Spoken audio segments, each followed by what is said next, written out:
A lot of ginger. Yeah, copy that. Definitely another great food, you know, especially when you're talking about cooking.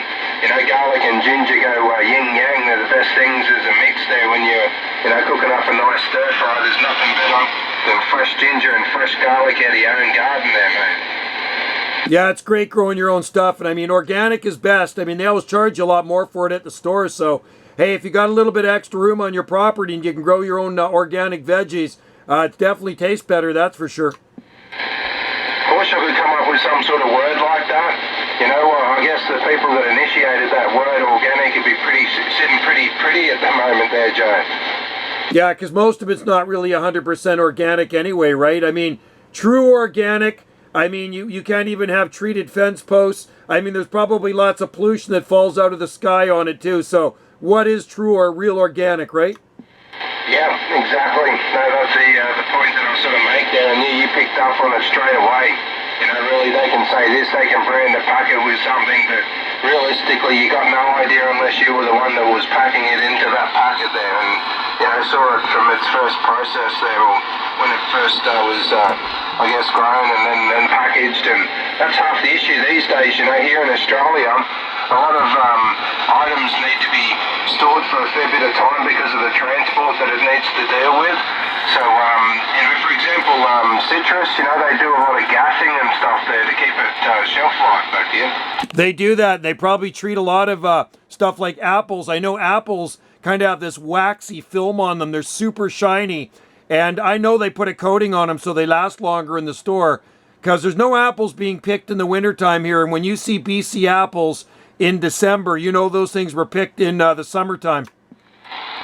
Yeah, spot on. You know, and a lot of the time, again, they sort of get probably stuck in between transport with the way things are going now. Well, not so much these days it seems to be a little bit better. But when, you know, COVID first hit, you know, all the transport sort of shut somewhat down there, and to get these items around were expensive, and they influxed the price then, and now the prices are the same. You know, you know, I just look at a loaf of bread here. You'd be lucky to get a loaf of bread for $3, or you know, the cheapest one you could find to be $3 there back then. Yeah, I was in the store the other day and I looked at a loaf of bread and it was $6 for a loaf of bread, man. That was like, and prices are going to go up too. This government we got here, and I don't want to get too much into them because I can't stand them, but they're bringing in a carbon tax tomorrow, and price of fuel is going to go up. I think another, 23% or something like that. He's just we're getting gouged. Yeah, it's just getting insane with the cost of everything included, as you mentioned, fuel. I was talking to a couple of guys in America and understand it might be the same for you. You know, you run the gallons instead of litres here, and sort of worked out that it's sort of like four litres or over 4 litres a gallon, and we're paying here at the moment, thankfully not as much as other places are paying, like over like $2.50, but we're paying just over the $2 mark here at the moment, which, you know, really equates to $10 a gallon there in the US, and they sort of shake their head thinking that they're getting ripped off there, Joe. Yeah, I know what you mean. We filled up today because I know tomorrow the price of gas is going to go up. So the cheapest grade of regular gas here is $1.98.9 per liter. So you can figure that out. There's roughly, just under 4 liters per gallon. And that's the cheap grade. So $1.98.9 per liter. And that's the expensive stuff is up over 2. And it's going up tomorrow. Okay, well, it nearly sounds like you're paying similar when you describe it in litres there. You're paying, you know, just below $2. Sometimes it can be just like that, but as you said, that's just the low grade, not the premium. I run diesel here, and that in the last couple of years has just gone big time. I initially bought a diesel vehicle like 20 years ago for that reason. You know, the vehicle, the motors last longer, don't burn so high and that, and you know, the price of the fuel back then when I first bought my vehicle was 69 cents. 69 cents a litre there, Joe, back here. Oh, I know. Yeah, diesel used to actually be cheaper than gas here, but it's up pretty much comparable now, even on our island. And you know, Jay, because we live on a smaller island here, everything has to be brought in by boat, right? So it's that much more than other places. So I think next week I might put one of my motorcycles on the road, and I'll saving on a little bit of gas. Not a bad idea. Yeah, for sure. That's the idea, I think, to save the pocket, because it's getting ridiculous. Absolutely ridiculous. Hey, Joe, there might be a break there. I heard someone sort of keying in with you there. We got a break? I'm talking to Vancouver from Salt Spring Island. Who's the station they're keying in? 161 Australia. Okay, I'll be on the side. Thanks, Joe. Maybe someone just keying in. Was there someone to acknowledge? Was there a breaker there, go ahead?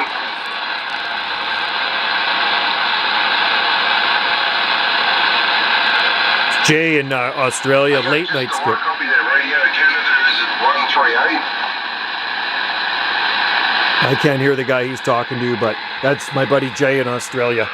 And he's slamming it. 103, Radio Canada 103. How you copy? 161 operator, here is Jay.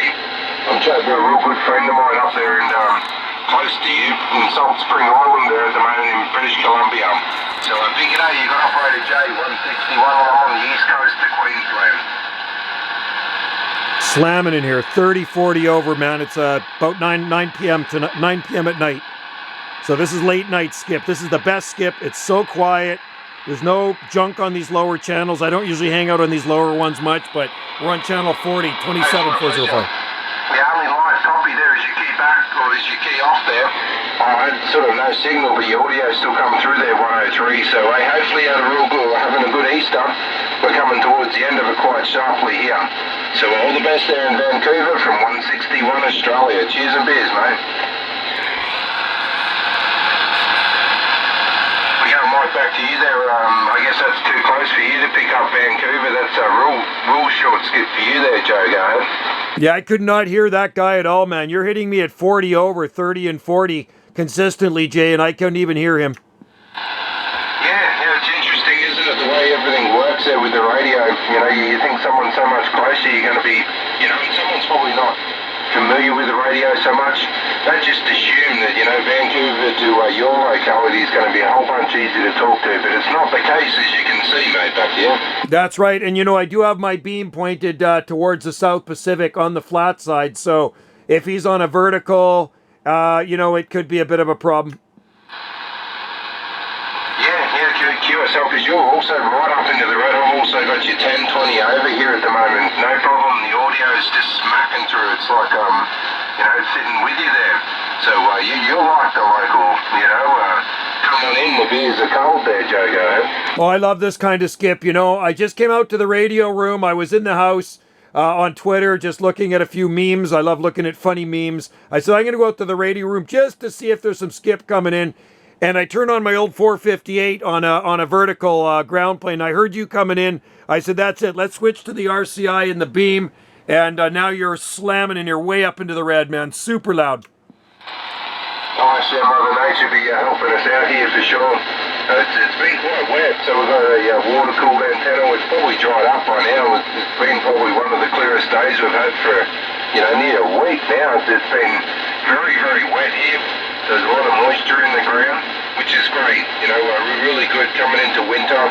We like that extra bit of moisture because last year it became really dry. Tail end of winter, it was ridiculous. We ended up, I had to move some water in here. It's just not getting the rainfall. But now the rain, it's been totally opposite. It's just been continuous and good light soaking rain that's sort of getting into the ground, not just running off there, Joe.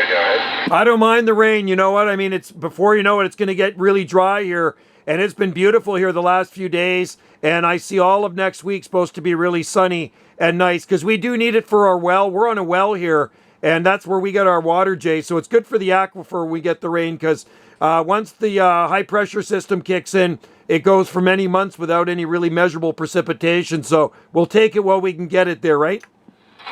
Oh, of course, yeah, you were always, open for any rain.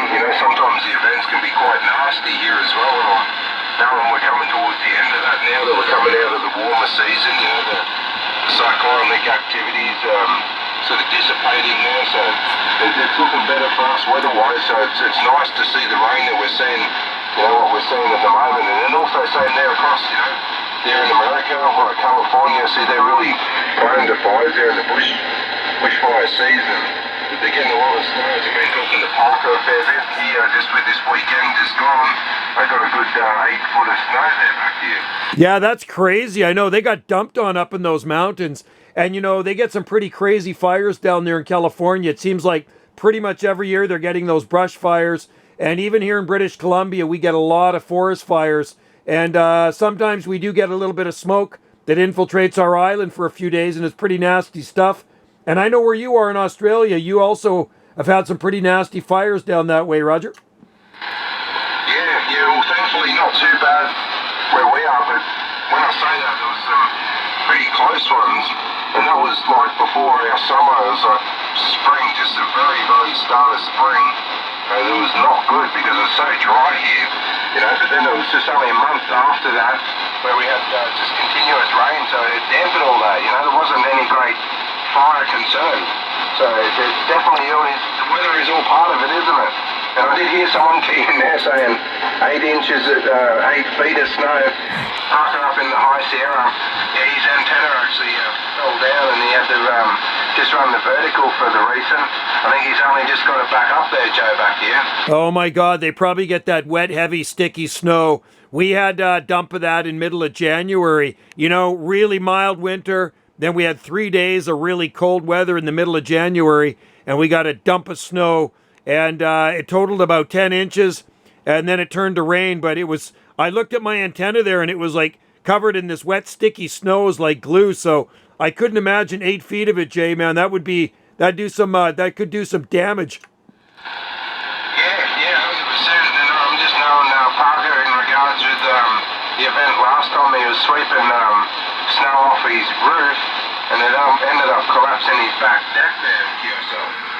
Oh my God. Yeah, I've seen pretty heavy snow here. The deepest snow I've ever seen was in December 1996. We had 28.5 inches of it, a record snowfall for 80 years. I'll never forget it, man. That's the year I got a sore back from shoveling snow, and every so often my lower back bothers me. Oh, brother, so that's why it sticks with you there. That's what it's all about. We don't have to deal with that here, but Parker did call it the Sierra cement. You mentioned the comments with that sticky, sort of sludgy snow that just don't let go. Yeah, he called it the Sierra cement there back here.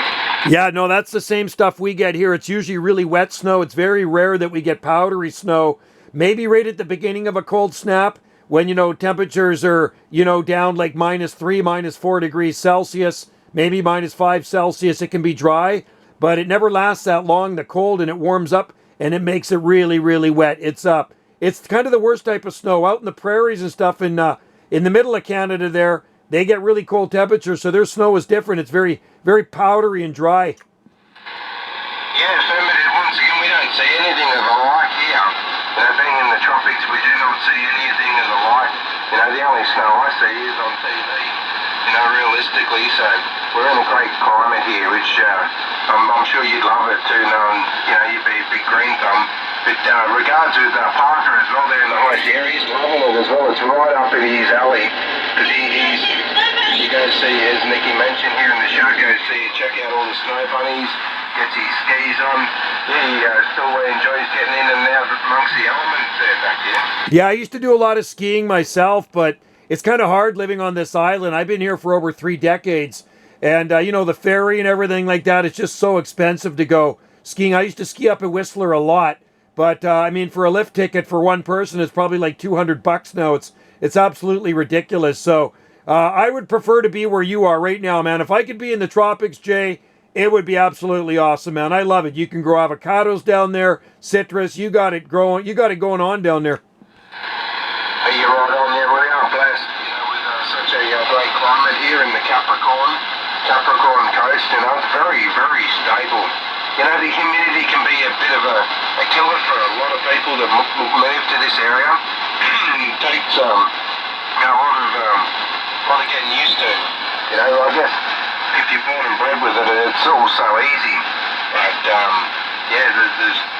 the southerners that migrate to the north, you know, especially when the COVID was rolling, there's a lot of southerners moving this way.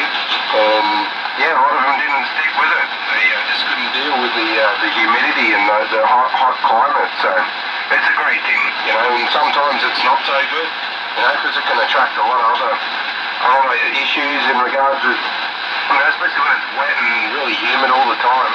You know, mold. You know, and you don't really want mold around. It can be pretty nasty there back here. Yeah, no doubt. Yeah, no, mold wouldn't be good. But yeah, we can get that here too. I've seen places with mold in them just because of the winter dampness. So how far are you from Cairns? You're south of Cairns, Australia, right? How far south from, did you say Cairns? Cairns, you mean up north, Cairns? Yeah, how far south are you from Cairns? Oh, a long way. Oh, a long way. Yeah, well, last year I drove up there and it took me 18 hours to drive there, QSO. Wow, I know Australia's huge, man. Some people don't realize how big Australia is, but I think it's just about as big as the mainland U.S. Yeah, you're pretty much right. If you look at it, I believe so. If you, you know, squeeze Tassie in there and a couple of the outer islands there as well. Yeah, I'm agreeing with you there. But we don't have the population. Yeah, I'm sort of blown away. Where, you know, you look at the Californian coastline there, they've got more people in California than we have in Australia there back there. Well, pretty much California has pretty close to as many people as Canada. I think we just hit 41 million. They keep importing a lot more of them here, but California has over 30 million, I think. And Canada, I think, is probably close to 41 million now. And you think about it, Canada's a pretty good-sized country. Yeah, copy that. Someone's, I don't know whether there was another break there. Here's someone way low. Is there a braking station there going? But someone just sort of making comments there really low. I'm not sort of recognising whether they're trying to break in. But I hear a station making a couple of comments there in regards to when I said 8 foot of snow there. They're sort of blown away there back there. Yeah, I can't hear them. It's like, you know, British Columbia, where I live, you think the state of Texas is big. British Columbia is 2.5 times bigger than the state of Texas. Is that right? Well, that's interesting. Nikki's happy hearing your station there, Banana Joe, because she's a big fan of the Mermaid. Yeah, she's just a recent, you know, never used to be, I don't believe. Maybe as a kid. But the late Nikki bought a couple now. There's more coming from the US of A there, a couple of mermaid tails so she can go free diving back here. Oh, that's cool. Well, there's a lot of diving around our islands. I've only dove once, and that was off Oahu, the island of Oahu in the Hawaiian Islands. My cousin lived out there, so he took me out diving. He was a dive instructor, so I've only dove once, but there's some really good diving around these southern Gulf Islands, believe it or not. Hey, QSO, I'm sure there is. I just look at your location there when I say that. I should look a little bit closer on detail. When I've got a bit of time, I'll do that. I'll look a little bit closer on your area there, you know, your coastline. When you say that, what part of Salt Spring Island are you on the northern side or the southern side back here? Okay, so Salt Spring Island is just about 17 miles in length. I'm on the very northern tip of the island, the very northeastern tip of Salt Spring Island. Yeah, I was thinking you mentioned to me there a long time ago that you're on that north tip. So, yeah, it doesn't matter. Even though you say you're on the north tip, I guess it means you're further away, but it doesn't hinder you, mate. You rock solid all the way through there, Banana Joe. It's good to have a chat with you for a while. You know, now and then it's been sometime. I think he's saying come on down under and do a bit of scuba diving. At the same time, you could probably, do a bit of chainsaw craft, because I like that. I like you doing the tickies, and hey, when there was a trip out there, one floated across the water there and showed up elsewhere. That's pretty cool. Yeah, I carve them on the beach there, Jay. I carve a lot of them down on the beach there, and at high tide takes them away. And some of them now have been found about 30 miles away. And I got four or five of them right now sitting on the beach. I just carved over the past couple of months, so I'm waiting for king tides to take them away and float them out into the open Pacific there, QSL. Oh, really? Do you mean that one will land here on the southern end of the Great Barrier Reef? If you see a tiki washed up on the beach there and it says SSI on it, you know where it came from. I hope I do. Wouldn't that be like one of a million? Wouldn't it be like winning the lotto? If that ever happened, hey, I would definitely have to come for a holiday over your there? Well, people post them online. There's a Facebook group called Meanwhile on Salt Spring Island, and somebody was strolling along a beach at the very southern point of Vancouver Island, just past Victoria there, and they came across one of my tikis on the beach, and it said SSI on it, because I always carved that in with the chainsaw as well. So they posted it on the Salt Spring Forum, and they said, does anybody know anything about this tiki? I'm assuming it's from Salt Spring Island. So somebody tagged me in it, and that's not the first one somebody's found. That's number 3 now. Oh, really? And how many have you shipped off to the Pacific? Because I'm sure one's on its way.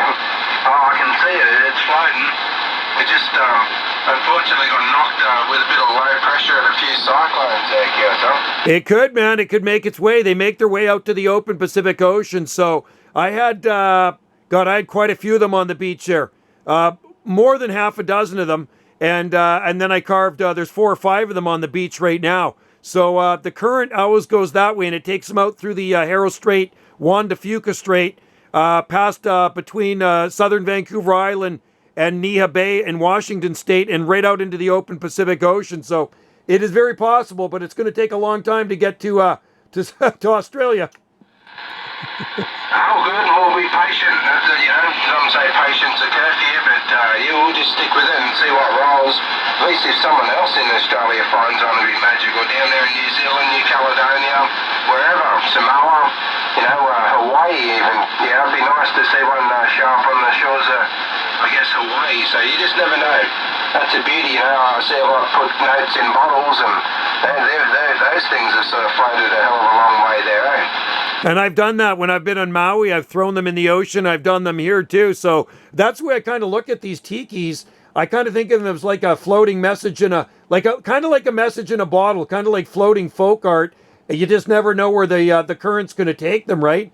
And it could take years before they show up, but you never know. Maybe they will make one to Australia one day. And if you see one on your beach, you just go down to the beach with your diesel truck and hook a chain up and pull it out, put it in your yard. 100%. Yeah, it'd be magic if that ever happened. It'd be blown away. As it meant it'd be better than winning the lotto. It'd be more likely to win the lotto, probably. But if something like that happened, it's just the way it is, isn't it? Right place, right time. So, yeah. How come you're so strong? Have you changed your station or whatever you do? You're just like holding up in the red all the time there, Joe. Same with you, man. 30, 40 over consistently. I think what it is, I have my beam locked right on you in the perfect position, and I'm pointed right towards you. Really? So when you say that, is this normally where you'd face for me, or you just magically found a new spot there back here? I think I magically found a new spot. I had it, I'm looking at my numbers I have here, and Southwest is 12, 13, and 15. I have written down on my rotor controller. It's a digital box. I actually have it on 17, and it looks like 17 might be the magic number for your area. I like it. Yeah, sounds good. For sure. This way, it's all Armstrong method for me. My antenna's usually looking the same way most of the time here across the Pacific. In particular, a certain time of the day, I'll swing it into the west. Because I've been fortunate. I've been talking to the boys in South Africa, Europe. Yeah, it's been a bit of a hit and a miss. A95 in the Netherlands. Yeah, I did manage to bump into Ron, but that's been really about it. I spoke to Leanne the other night as well, and Kate a few nights back prior to that. So we're getting a few of the YL stations amongst it as well, QSO. Yeah, you betcha. Those are good contacts. Yeah, I did about, I think 17 or 18 European stations yesterday morning. Denmark, a few in the Netherlands, Scotland, Ireland, did Finland the other day. France, Italy, it just goes on and on. Spain, Portugal. It's some really good conditions here in the morning for Europe. And then the other day, it was a couple of days ago, I worked some remote South Pacific islands. Palu Island, have you heard of that one? Federation of States. I have it written down as Palu Island. Yeah, I'm aware of what you mentioned there. Activation be a Delta Alpha activation there, QSO. That's it. Yeah. I worked 2 different stations in Micronesia. One was on the island of Palu, Republic of something, and then another station down that way. Yeah, interesting you say that. It sounds like I'm hearing Micronesia on the channel now on the AM, Banana Joe. It looks like you might have woken those guys guys up there, QSO. Wow, yeah, I usually talk to Guam, but I never worked those stations before, so I was kind of happy to do that. It was actually on my birthday on the 29th, so I made some contacts I've never made before. And yeah, we do get some South Africa. I've worked them a few times, and then you probably get Scotland. You get Scotland in there in the UK? Yeah, getting wiped out. Micronesia hit me hard. Can we go up one? We'll just go 415, mate. QSY. All right, how's that? It looks like wanting to say g'day to us there as well. Micronesia coming in strong, but I think they're just on the AM. Did you not hear anything from Micronesia there, mate? Nothing, man. I got you coming in at 30, 40 over. I'm running a video gate right now, so before I go to bed tonight, I'll get this onto my YouTube channel. It's going to take a few hours with our crappy, slow internet to upload it, but it'll be on by morning. Oh, good. Yeah, I appreciate what you do there, mate, for sure. Yeah, they're hitting me even still bleeding over now. Micronesia's hitting us really strong here at the moment, so when you say that, it's good that you're getting all those different areas. You know, I'm really happy to get South Africa. A lot of the time here, it's sort of, I'm not far away, like 2 o'clock here now, another hour and a half, and then there's like a 2-3 hour window sometimes across the Pacific in general, but to go Indian Ocean, right across the middle of Australia, yeah, it's been really good, and there's been quite a few, but I did hear you mention I've been talking to up into the North mainly, the A95, Ron. He's been the main outlook, or the main copy I speak to, but you said Scotland. Yeah, I talked to 888 Jim and quite a few others up there in that area as well with Leanne, QSO. Okay, yeah, I talked to Jim and Leanne there. She's actually got a really good station, and so does Jim. And then there's Ian out there on the Isle of Anglesey, Wales. He always comes in pretty good. Yeah, QSO, have you seen Leanne's new progression there on that social media with the new antenna and the new system rolling back in? No, I've never seen any of her stuff. I've only talked to her maybe 2 or 3 times, but I have no idea what she's running. The boom is 20 meters. 20-meter boom? 100%. If you get the chance, Leanne's posted up. I'm sure you're friends with her on social media on Facebook. Have a look at Leanne's new antenna system. Breaker. What is her name on Facebook? How do I find her? Because I got video gates of her that when we QSO'd. Yeah, QSO, name on Facebook. I'll scope it. We're going to break you there. 1666 Peter, g'day. Hey, 161, g'day there, Jay, and I think it's 8255 Joe as well. But anyway, good on you there, Jay. Hope you're having a good Monday, QSL. Yeah, that I am. Say g'day to Joe. He's got us lined up there saying we're hitting him 30, 40 over there. So 791, it's Banana Joe. You had a great Monday. Hey, big g'day. Hopefully you and Nicky's having an awesome Easter there, Pete. Back to you. Yeah, mate, all's good. I was doing a bit of whippersnipping, but it started bloody raining, so that put an end to that. So it's stopped raining now, so I should get out and do a bit more. But anyway, here's what it is there, Jay. Well, I've got a lot of that in front of me there, Pete, hence why I'm taking the advantage of a good break. So, hey, off the key, shout out for Joe, Banana Joe. Be up there around not Vancouver, well, not too far from, but British Columbia there. Pete, back to you. Yeah, copy that. How about you there, Joe? Banana Joe, 1666. G'day there, mate. Happy Easter to you. Hey, happy Easter, man. You're blasting in here like you were last night. Good to hear you there, 1666 UDX 791. Out here on the Gulf Islands off the southwest coast of British Columbia. Waving, man. You're blasting in here like Jay. Both you guys sound like you're sitting next to me, QSL. Yeah, QSL there, 791, Joe. I had the wrong numbers written down for some reason, but yeah, likewise there, mate. I got you a good solid 10 dB, mate, so you're definitely making the trip. I'm glad I'm making it out. Thanks for the flowers, man. You two are literally shaking the radio room here. Must be bloody good conditions. I've sort of been flicking around through the channels there, and geez, there's some bloody strong stations coming in. It's amazing. The conditions are unbelievable. Late night DX is the best. I'm not getting anybody in there except you 2 stations from Australia. That's it. QSL on that there, Joe. No worries at all, mate. Alrighty, I'll let you get on with it. I just thought I'd pop in and say a quick g'day to you and Jay there, mate. So enjoy your rest of your Easter there, buddy, and we'll catch up with you another time. Take care there, Pete. Have a good one. 1666 down under Australia. Cheers and beers, buddy, until we talk again. That was a pleasure. Kennedy check there, 9 and a 1. Catch you later, Joe. Catch you later on, Joe. Thanks, Pete. Again, make sure you say g'day to Nikki from myself and Nikki. That's all, folks.